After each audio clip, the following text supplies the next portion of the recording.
करीब तो 4:30 से 5 के बीच में एक पेशेंट आया था और आने के बाद में यहाँ जो सीधा इमरजेंसी में आया था। जब इमरजेंसी में हमारे यहाँ जो मेडिसिन के रेजिडेंट, इमरजेंसी मेडिसिन रेजिडेंट और जो हमारे मेडिकल ऑफिसर हैं ना, उन्होंने उसको एग्जामिन किया तो उसकी पल्स और हार्ट नहीं थे और इमीडिएटली फिर उसका ईसीजी किया गया, तो वो भी स्ट्रेट लाइन था।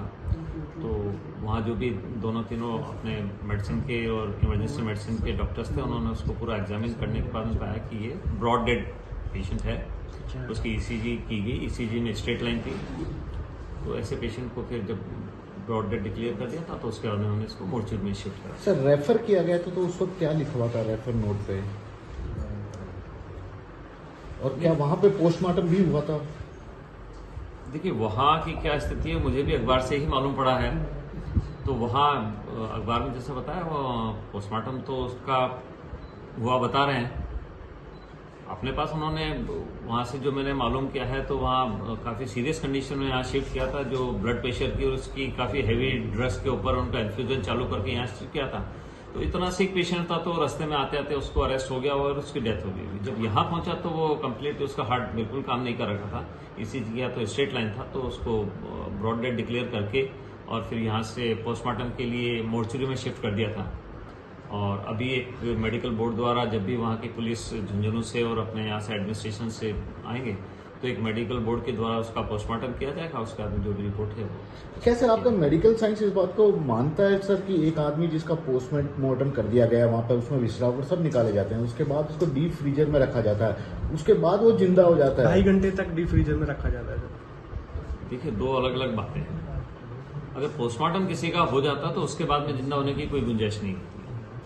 पोस्टमार्टम में अगर विसरा निकाल लिए जाते हैं ओपन करके और तो उसके बाद तो निश्चित रूप से कोई भी ऐसा नहीं रहता है कि दोबारा से हार्ट आ जाए।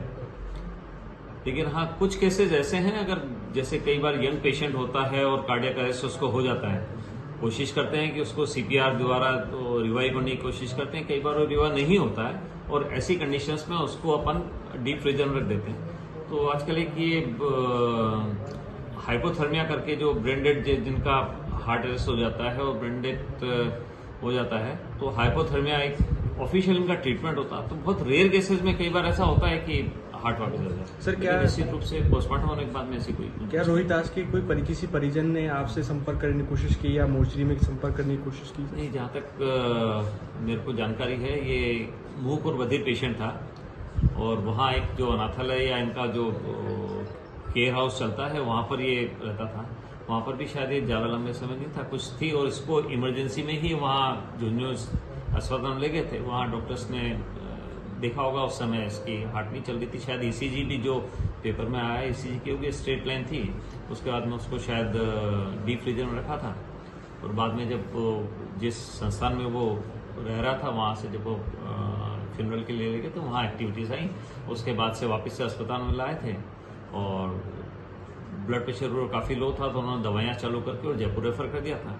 लेकिन जब तक यहाँ आया तब तक उसका हार्ट ने काम करना बंद कर दिया था, ब्रॉड डेड था। तो आने पर आगे जो भी कार्रवाई होगी पोस्टमार्टम होती है। अगर आप ये वीडियो YouTube पर देख रहे हैं तो हमारे चैनल को सब्सक्राइब करें और बेल आइकन को दबाना ना भूलें। अगर आप Facebook पर ये वीडियो देख रहे हैं तो हमारे पेज को लाइक करें।